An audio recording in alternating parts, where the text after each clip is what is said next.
m'appelle Marie Van Rooij, je viens de Bruxelles, l'école IESID. Je suis en formation assistante sociale et plus personnellement, je viens d'une petite ville dans le Brabant wallon. Je suis en formation à l'IESID à Bruxelles. L'IESID, c'est une haute école qui permet de former des assistants sociaux et des bibliothécaires documentalistes. Je suis venue en France pour un Erasmus, en Erasmus, et donc je suis venue pour suivre un stage et des cours qui devait s'arrêter en décembre et qui s'est finalement poursuivi à mon grand bonheur jusqu'en juin. Par rapport aux cours, j'ai trouvé ça super enrichissant parce que c'était donné d'une manière différente, mais qui était par rapport à la Belgique, mais qui était quand même, qui a apporté quand même beaucoup de pratique. Il y en a fait des choses différentes par rapport à la manière dont les cours sont donnés. En Belgique, c'est des cours très magistraux, et puis il y a quelques travaux un peu plus collectifs et un peu plus pratiques sur le côté, mais sinon c'est très magistral. Et il y a des évaluations pour chaque cours. Ici, c'est plus des évaluations qui valident des ECTS ou qui valident des domaines de compétences pour le diplôme. Mais sinon, chez nous, chaque cours est évalué d'une certaine manière. On a des examens écrits pour tous les cours, ce qui est d'autant plus compliqué et plus fatigant. Ici, c'est beaucoup plus pratique, c'est plus en collectivité et je trouve ça beaucoup plus sympa. J'ai fait mon stage pendant 6 mois au CAMS, donc au Centre d'action médico-sociale précoce, à Reims. J'accompagnais des familles avec des enfants en situation de handicap, donc de 0 à 6 ans. Comme tâche au quotidien, c'était surtout l'accompagnement des familles dans les difficultés qu'ils pouvaient présenter par rapport au handicap de l'enfant. Dans tout ce qui est accompagnement dans les dossiers et tout ça, pour aussi les suivis dans les écoles, l'intégration dans les écoles, et puis le suivi quand les enfants doivent changer de structure. Donc c'est tout ce lien entre les professionnels, entre les partenariats, les autres institutions, et on aidait les parents à faire le lien entre tout ça. Ce stage m'a apporté énormément parce que par rapport au handicap, déjà j'avais pas du tout envie de travailler dans le handicap. Donc j'avais pas mal de craintes par rapport à ça, et finalement ça m'a permis de m'ouvrir à ce champ-là et qui me permettrait justement de pouvoir travailler là-dedans plus tard, et ça pourra m'apporter, je pense, pas mal de choses en termes professionnels, parce que ça m'a... comment dire, ça... Je suis beaucoup plus à l'aise avec la question du handicap, et donc ça pourra me permettre de travailler, de retravailler avec ce genre de problématiques. Je trouve qu'ici le rapport entre les étudiants et les intervenants pour certains en tout cas, est beaucoup plus familial, je trouve.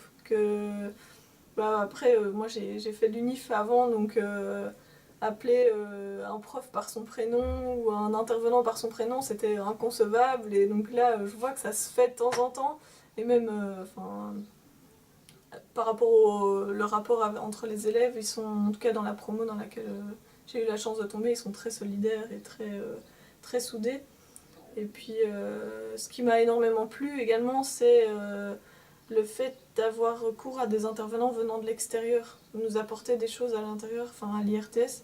Et je trouve ça vraiment bien qu'ils aient pas ce statut de professeur qui reste fixe ici tout le temps, et qu'on ait d'autres intervenants qui puissent nous apporter des choses autre que ce qu'on aurait pu avoir. Pour trouver un logement, ça a été un peu le stress, parce que je m'y suis mise super tôt et on m'a dit non, mais il faut pas chercher tout de suite, ça va venir. Mais moi j'étais tellement stressée, il me fallait mon logement avant de partir, parce que sinon c'était inconcevable pour moi d'arriver sans logement. Et puis finalement j'ai trouvé une coloc assez sympa, dans laquelle je me suis retrouvée avec 4 autres colocs qui venaient des 4 coins du monde, donc c'était vraiment super sympa.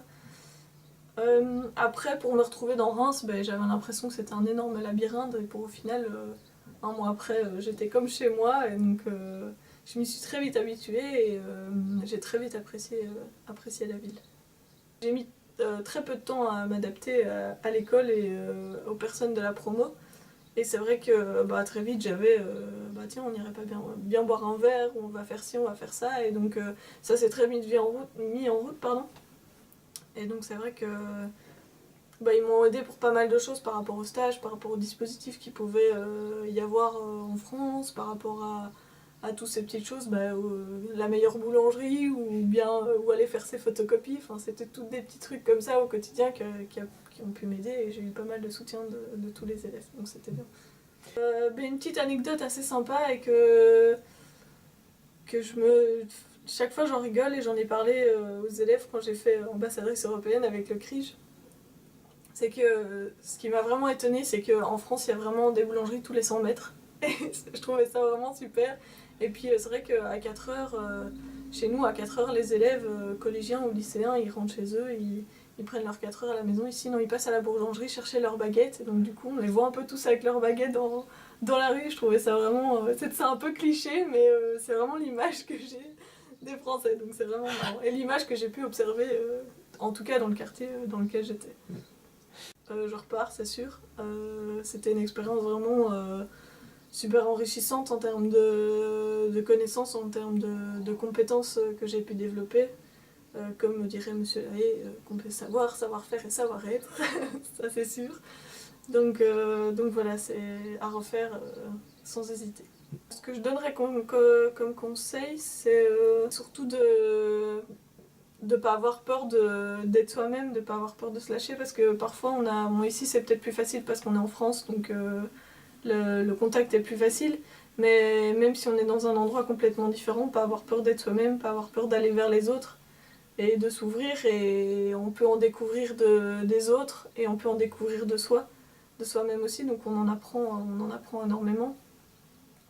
Pas avoir peur de demander de l'aide finalement, parce que parfois c'est pas facile de dire on connaît pas ça, mais c'est normal parce qu'on est dans un environnement complètement nouveau. Ce que j'ai appris, c'est que j'ai appris que je pouvais finalement travailler en tant qu'assistante sociale. Plus tard, je pourrais travailler avec finalement n'importe quel public, parce que ça m'a permis, ici, travailler avec les personnes en situation de handicap m'a permis de m'ouvrir à d'autres publics, et je me suis rendu compte que ça pouvait être possible avec tous les autres publics que je connais pas encore. Ça m'a aussi permis d'avoir confiance en moi, d'avoir confiance aux capacités et aux compétences que je peux avoir et que je peux encore développer. Et en termes personnels, c'est une expérience comme celle-là, ça nous grandit. En fait, quand on est à l'école, on est toujours un peu enfant, mais c'est vrai que là, pour le coup, ça nous grandit et on prend en maturité.